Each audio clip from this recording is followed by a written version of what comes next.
Today, I have a special guest for you. He is a treat to listen, and his knowledge is unlimited when it comes to selling your businesses. With me today is Blake Hutchinson, the CEO of Flippa. Welcome, Blake. Thanks, Mariam. Thanks for having me. Appreciate that. You're very welcome. Before we get started, I want everybody to get to know you a little bit better.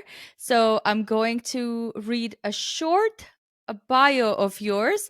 This is by no means an entire biography or what the skill set of Blake are, but here we are.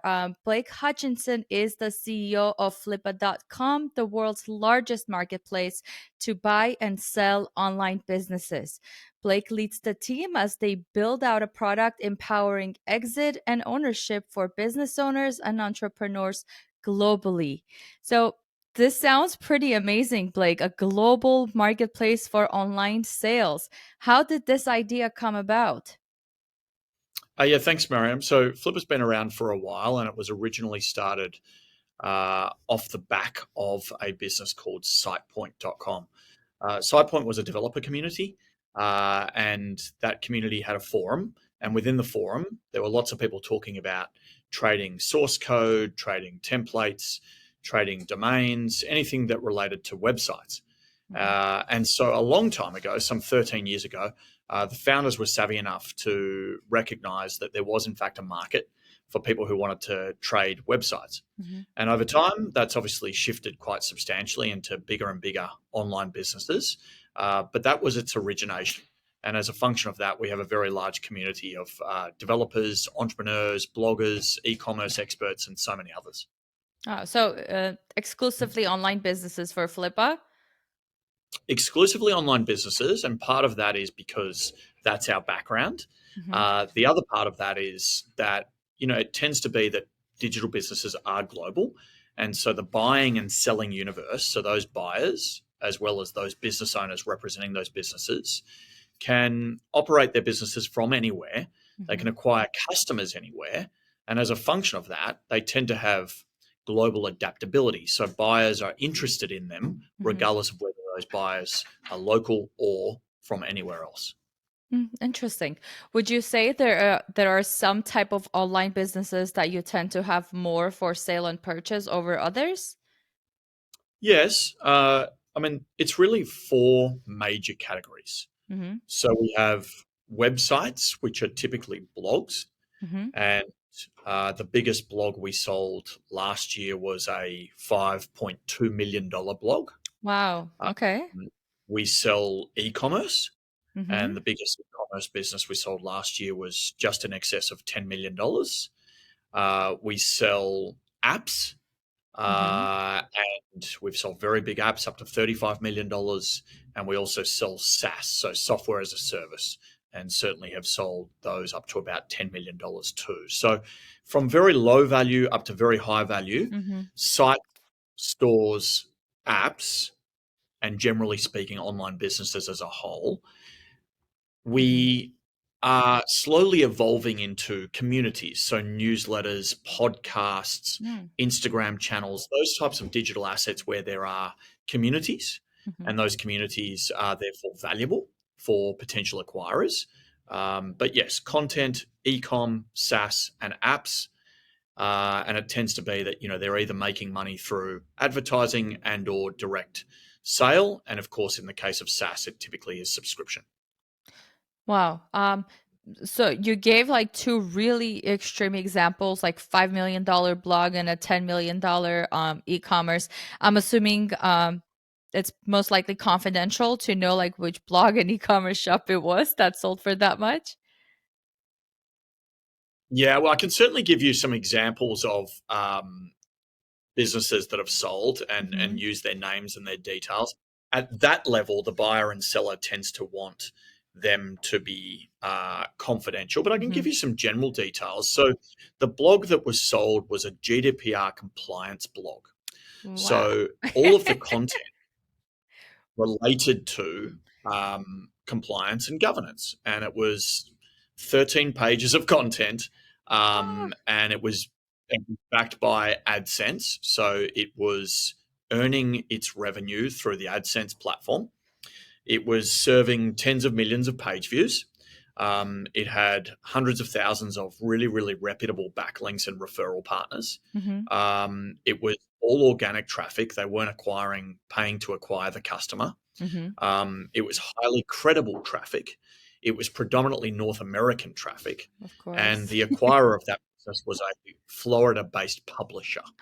And that publisher has an ad sales team. So I have no doubt that what they were looking for was a bolt-on opportunity where they could leverage their existing operational expertise to Mm. get even more out of the business. And so, yes, well, without revealing the actual name, hopefully that gives people a sense. I wish I could say it was me, but it's not. I lost my opportunity there. I did talk about the GDPR all the time. Now I wish I came up with that site. Well, it is interesting because blogs can get acquired Mhm. of all sizes and all topics. So, we had a blog about crochet. Mhm. That crochet blog sold within 48 hours for about $90,000. Wow. We had blogs about dog beds and pet accessories and Mhm. those types of things where people are earning money through affiliate revenue. Mhm. So as bloggers can exist across any number of different categories, topics, and then the ways in which they make money are particularly interesting too. You can have a direct ad sales team, you can use AdSense, you can use Zoic or Mediavine, you can use the Amazon Associates program. So there's so many different ways you can make money from a blog, and as a result of that, Mhm. there's a really savvy network of buyers, acquirers out there universally who are looking for well-run blogs that they can buy and optimize. Wow. This is amazing hearing you talk because I personally know a lot of bloggers. In fact, my audience started as an audience of bloggers. Right now, it's kind of branching out, expanding more into, entrepreneurs and other business owners and coaches. But my base following started from bloggers, and I love them. Like I really love them. I'm loyal to my bloggers because they are what kind of gave me my start in the business as well. Um, it's great to hear that a passion project, which is what most blogs Yeah. are initially, they are passion projects, and Mhm. then they turn into businesses, can actually make this much money from their businesses. Blake, I want you to discuss, I guess, because we talked about prices and how much these blogs are selling, what determines the price? What are some factors that you'll look at when evaluating a business? Yeah, it's a great question. I mean, the really obvious one is its financial performance. Mm-hmm. And so there's a few things that come into consideration there. One, obviously, revenue. Mm-hmm. Second, and I'm talking in obviously very basic terms, the expense base or the cost base. Mm-hmm. And then finally, it's net profit performance. And Okay. so the way that a buyer will assess a blog does ultimately come down to its financial performance. But secondarily to that, or secondary to that, I should say, there's also a large amount of value placed on the traffic, the audience, and ultimately the community. And so buyers will look at traffic and whether it's predominantly organic, Mm-hmm. whether there's a brand and maybe it's coming in through direct, or perhaps it's coming in through a long tail keyword strategy. Mm-hmm. So, for example, you know, that particular crochet blog I was alluding to before, perhaps it's got a community of people that really love its content and go back Mm-hmm. to it regularly. So that would be direct traffic where someone is searching for crochetkim.com, which happened to be the name of the blog. Or perhaps they're coming in through long tail keywords. They're typing in crochet Mm-hmm. or crochet patterns or those types of things. So that gets looked upon. And of course, there's a premium paid for businesses where the cost of acquiring the traffic is negligible, almost nothing. And that's direct or organic Mm-hmm. versus paid. You will tend to get penalized on multiple just a little bit because there is a cost to acquire the customer and the buyer needs to take that into consideration. Mm-hmm.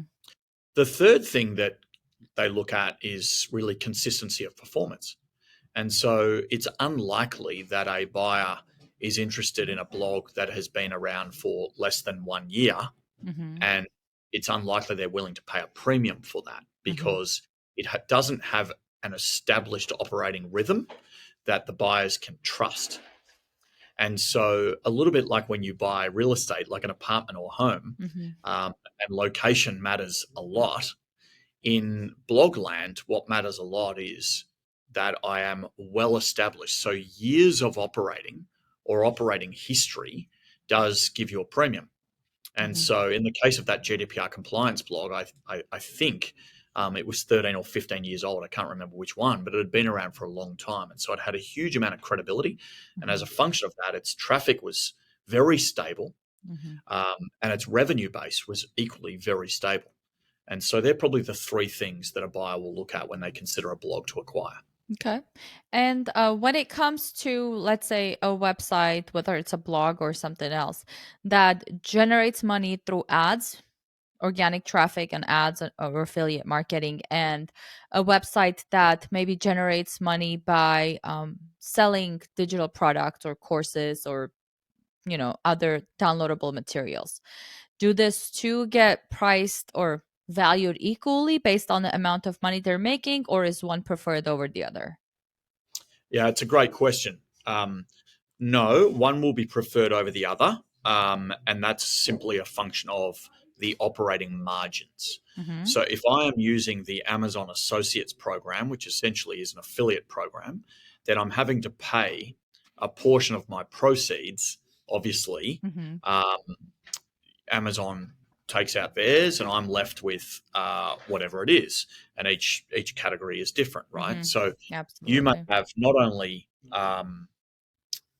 the fact that the affiliate program is less valued than perhaps Google AdSense, where I can tend to be valued on a revenue per page view Mm-hmm.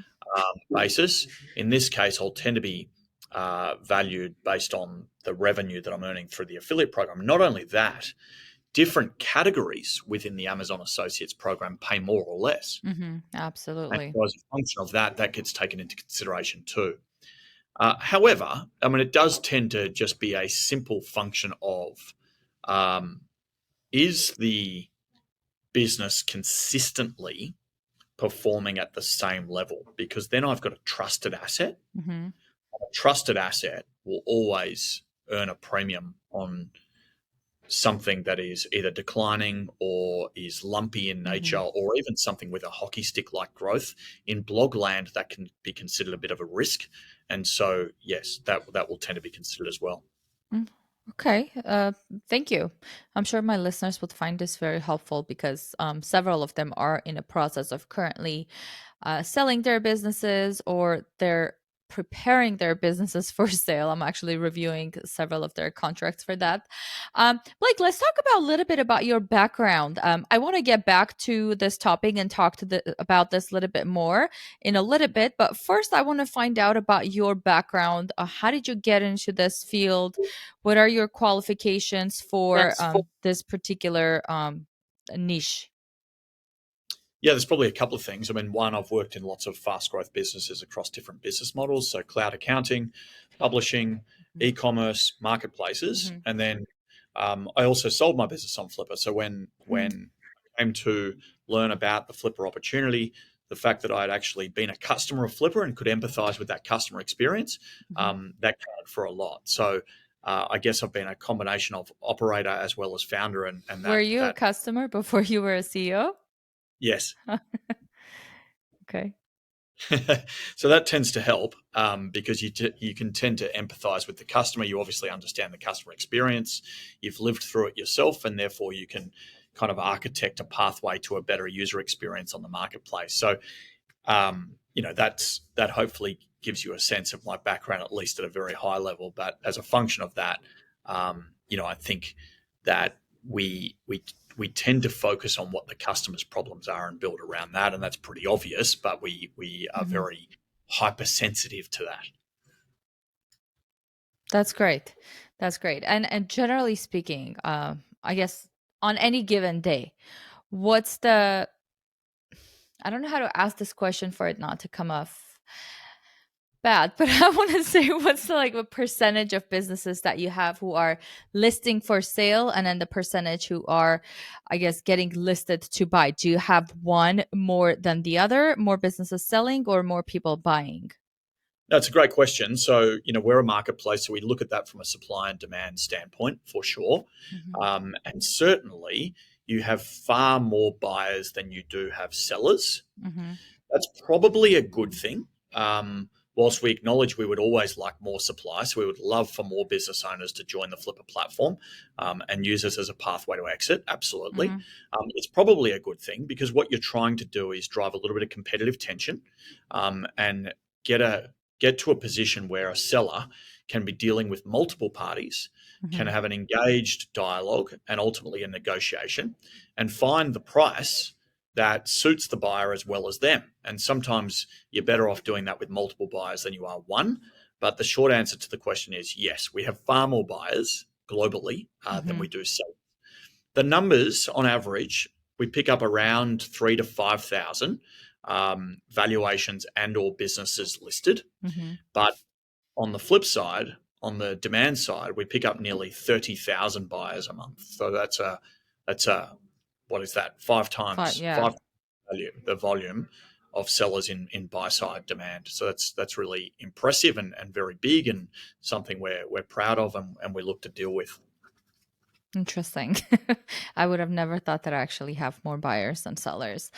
Since we're talking about selling businesses and whatnot, is there a right time to exit or prepare an exit strategy for a business? Yes and no. So sometimes the right time is tough to recognize. But generally speaking, there are two reasons why someone wants to sell. Mm-hmm. They've either taken their business or their blog in this particular case, given the community that we're talking to today, Mm-hmm. to a level that is as good as they can do. Mm. Okay. In which case, that opportunity, that time, when you recognize that your ability to grow it above and beyond where it is today is limited, that's often a good time to consider selling. On Mm. the flip side, sometimes the best time to sell is when you need to sell. And so you are looking to do something else with your money. You might be putting your son or daughter through college. You might want to buy a property. You might need to, you might be going into a different job. You might have more than one business and you want to focus more time on one business for versus another. Mm-hmm. What is more important is preparing for a sale, regardless of when that time might be. And Mm-hmm. so the timing is important. Obviously, you want your business in a good shape. You want it to be not declining. When your business is declining, that's the worst possible time to try and sell a business. Mm. Buyers are not looking for turnarounds. Buyers are looking for good quality, cash flow generating assets. So, therefore, preparedness is most important. And preparedness comes down to a few things. One, do you have standard operating procedures in place Mm-hmm. that you understand and that a prospective buyer can therefore understand? So, for instance, how do you produce your content? What is your highest performing content pieces? That type of understanding around the operational efficiency of your business is really Mm-hmm. important. Um, Two, do you have clean books? So, do you use cloud accounting software? Have you had a bookkeeper organize your expenses and reconcile those expenses to different categories and line items of Mm-hmm. your profit and loss statement? Because a buyer ultimately wants to know not only how the business operates, but how the business spends its money, earns its money. And then probably the third thing is making yourself redundant. So a buyer is always a bit concerned about how founder dependent the business is. And so, as a function of that, if you're writing all of the content for your blog, you might want to think about how you can diversify and get content in from third party contributors so that there's less dependency on you. If you're doing all of the ad sales yourself, that can be really good, but perhaps think about integrating an Ezoic, a Mediavine, or a Google AdSense so that you've got some programmatic acquisition of advertising partners and therefore revenue. And so they're probably the three things that I would talk about when I reference preparedness to sale. Interesting. So Interesting. So, essentially, we want to remove ourselves as the business owner or the person who runs it from that particular business when selling so that somebody can take over, and we want the efficiency there and SOPs there so that they can just hit the ground running. That's correct. Never would have thought that SOPs would be part of this. I'm a huge fan of SOPs for any business, but I never thought that it would be something that sellers would look at when selling and buying a business. Yeah, absolutely. It's a really critical piece, right? Because the first thing a buyer says is, okay, you're making $50,000. I want to know how you make that $50,000. How do you Hmm. produce the content? What is good content? What is bad content? How does the content get edited? Hmm. Is the content generated by you? Is it generated by a third party? Is it generated by guest authors? Is it AI generated? Right? These are all things that operationally Hmm. you need to have a really good grasp of, but you actually need to have written down and have clear evidence of how that process happens, because buyers will want to know that. Otherwise, it's tough for them to buy the asset and run with the asset. Interesting.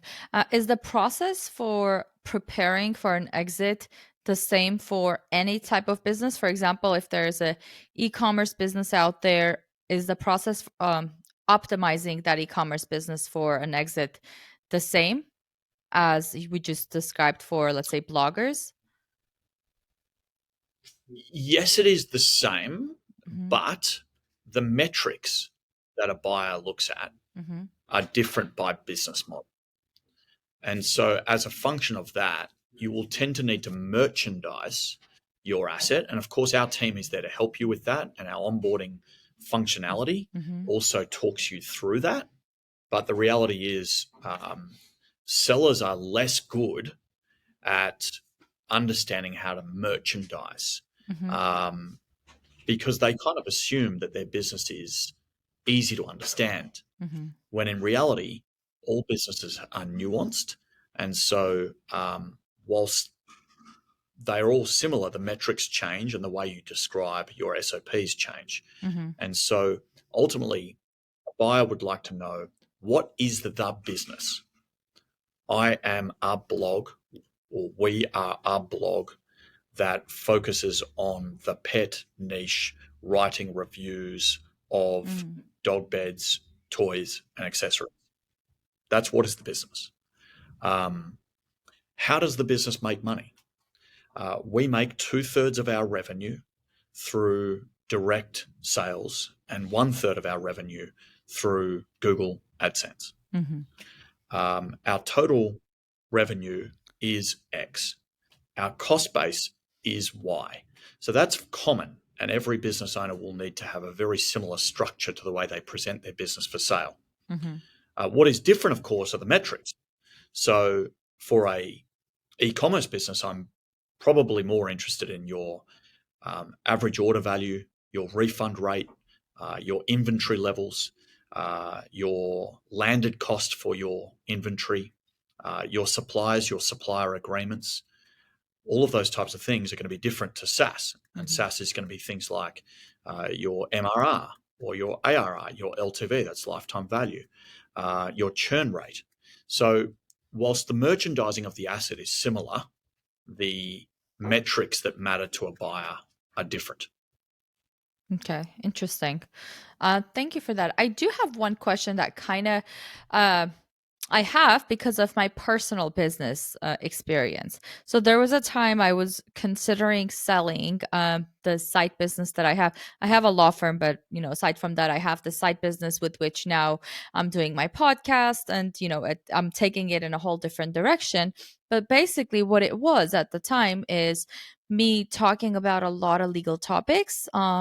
To bloggers at the time and other online business owners in like simple terms, like I would explain the law, what it is that they need to do, and but obviously I was running that site. I'm an attorney, therefore I'm qualified to talk about legal topics. I'm qualified to explain illegal topics. And I was considering selling it at some point because once I opened my law firm for like 2 years, I wasn't doing anything to this business anymore. But I started thinking that, okay, who's gonna buy this? another attorney has to buy this, or a law firm needs to buy this in order to keep it running. Because if a regular business owner decides to buy this, how are they going to continue running this kind of a business? So, do you have like super niche, I guess, businesses that would require somebody with a particular skill set or education level to buy that and run it? And how does that process work? Yeah, it's a really great question. I mean, the short answer is yes, Hmm. because it tends to be that savvy buyers are looking for inorganic pathways to growth. Hmm. And so they acquire businesses for that purpose. They acquire eyeballs, they acquire revenue, they acquire communities, they Hmm. acquire inventory. So it's a pathway to inorganic growth. As a function of that, it will tend to be that they acquire things within an industry that they are already operating in. Hmm. So, for example, we have had a a tattoo parlor Hmm. which acquired a tattooing blog. The blog was called Tattooing 101. And they buy that blog because they want to acquire the community so that they can use that community as a form of promotion for their Hmm. other business. But on the flip side, you also get buyers who buy things purely on business model. They don't care about the category or the niche. What they care about is how it makes money and whether they've got the expertise to help it make more money.